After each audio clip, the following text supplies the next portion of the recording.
Establishing a morning routine.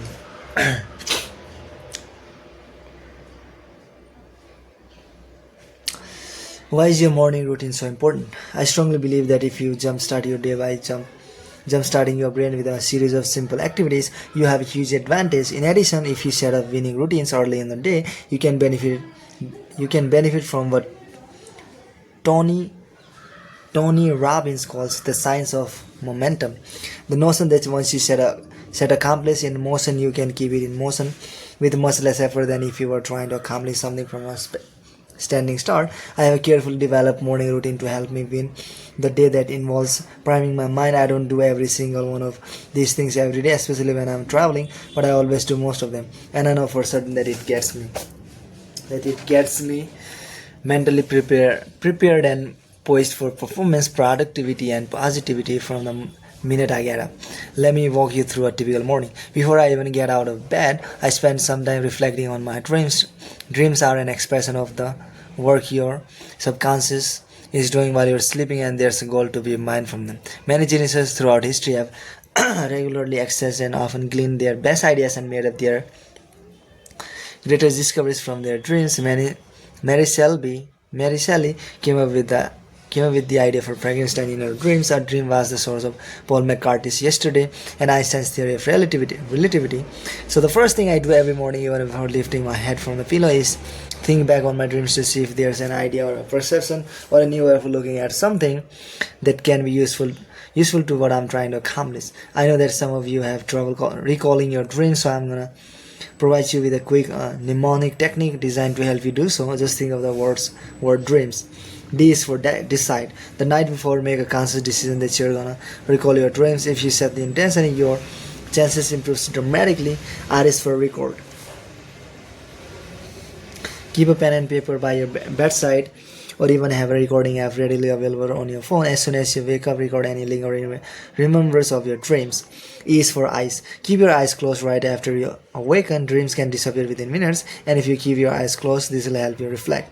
A is for affirm. Before you go to sleep, affirm that you are going to remember your dreams, because affirmation is a critical tool in accomplishment.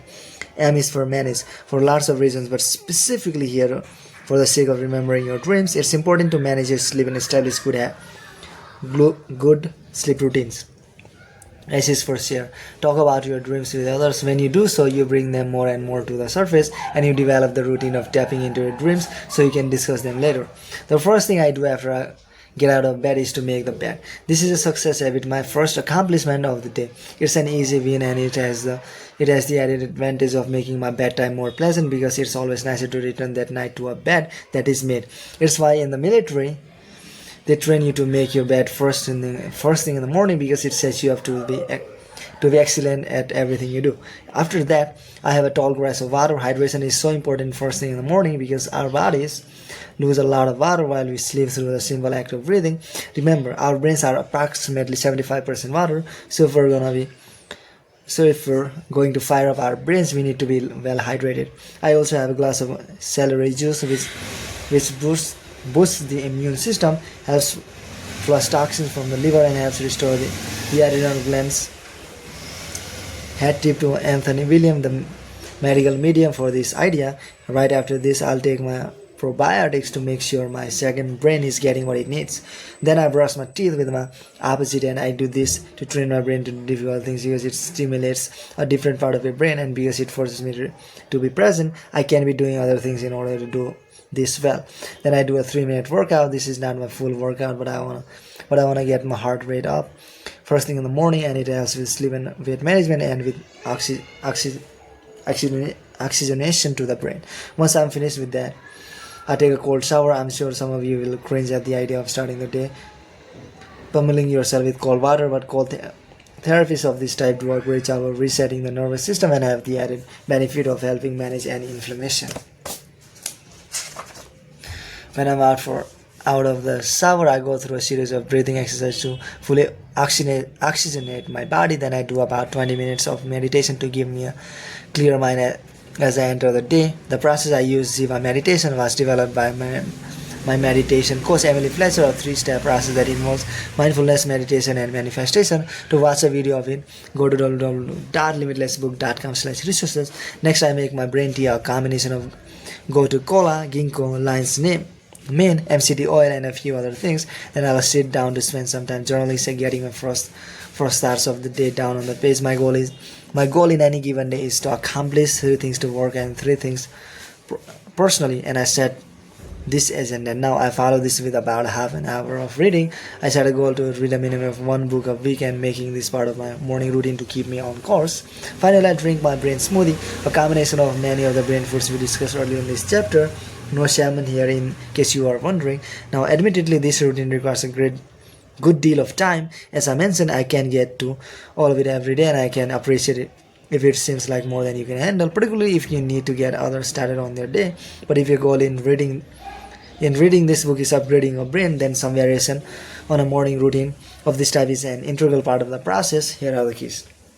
Check in on your dreams before you get out of bed. There's so much gold to mine here, so I strongly recommend that you not skip this step. Get yourself hydrated and oxygenated. Nourish yourself with some of the brain foods mentioned in this chapter. Set a plan for the day. If you do at least 3-4 things, you'll be on your way to reviving of your brain to operate at a high octane level. Build as many of these things into the start of the day as you can.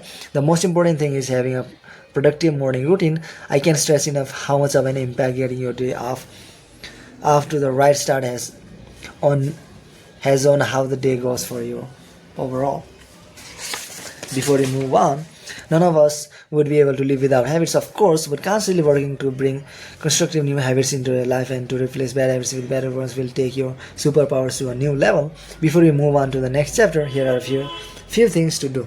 Bolster your understanding of the habit loop by thinking about the 4 components of some of your most common habits, like making a breakfast or taking the dog for a walk. What's the cue, the craving, the response, and the reward for each of these? Spend a few minutes thinking about a habit that you'd love to replace with a more constructive one. Using the Fogg behavioral model, what new behavior can you adopt that fits nearly into the model? Walk yourself through the process of starting a valuable new habit using WIN. Okay. Quote. To put it another way, flow is the telephone booth where Clark Kent changes clothes.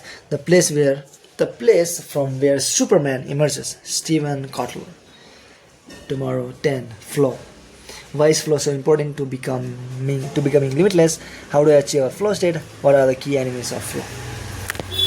So that's it, guys. Bye.